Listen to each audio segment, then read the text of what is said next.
You say you want people in your life. You want connection. You want someone who understands you. But somehow, when people get close, you pull away.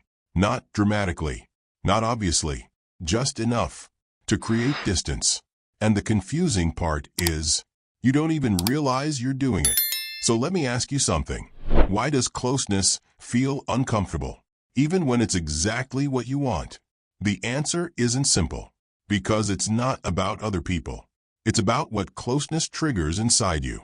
At some point in your life, your brain made an important connection. Getting close to people is risky. Maybe someone disappointed you. Maybe someone left. Maybe you felt misunderstood. Or maybe you just learned that being fully yourself wasn't safe. So your brain adapted, not by avoiding people completely, but by controlling how close they get. Think of it like an invisible boundary. When people are far away, you feel fine. When they get a little closer, you feel something.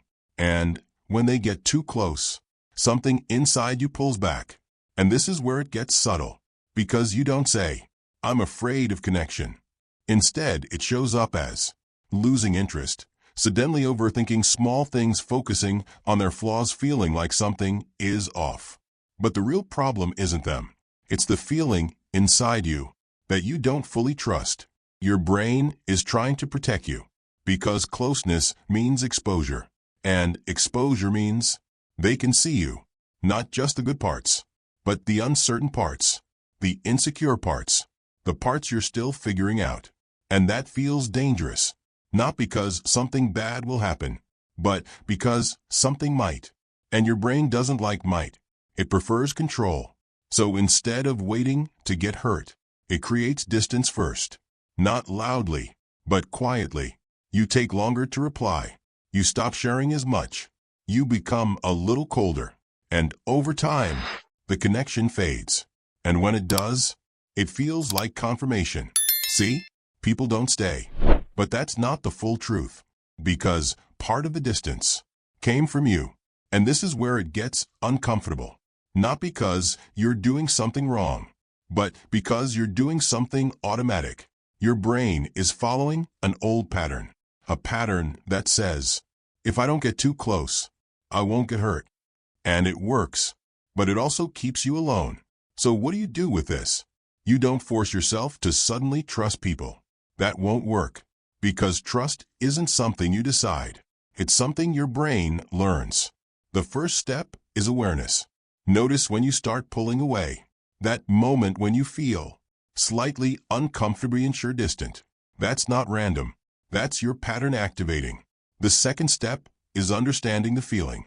Instead of reacting to it, pause. Ask yourself, am I actually unsafe or just uncomfortable? Because those are two very different things. Most of the time, it's not danger. It's unfamiliar closeness. And unfamiliar doesn't mean bad. It just means new. The third step is small openness. Not everything at once. Just a little more than usual. Say something honest. Stay in the conversation a bit longer. Let someone see a part of you you'd normally hide. This isn't about being vulnerable for others. It's about teaching your brain something new. That closeness doesn't always lead to pain. And over time, your brain starts updating its pattern. Slowly, quietly, you feel a little less need to pull away, a little less fear, a little more comfort in staying. Because the truth is, you never had a problem with connection. You had a pattern of protection. And once you see that, everything changes. You stop asking, why do people leave? And start asking, where do I disconnect? Because connection isn't just about finding the right people. It's about allowing them to stay. And that starts with you.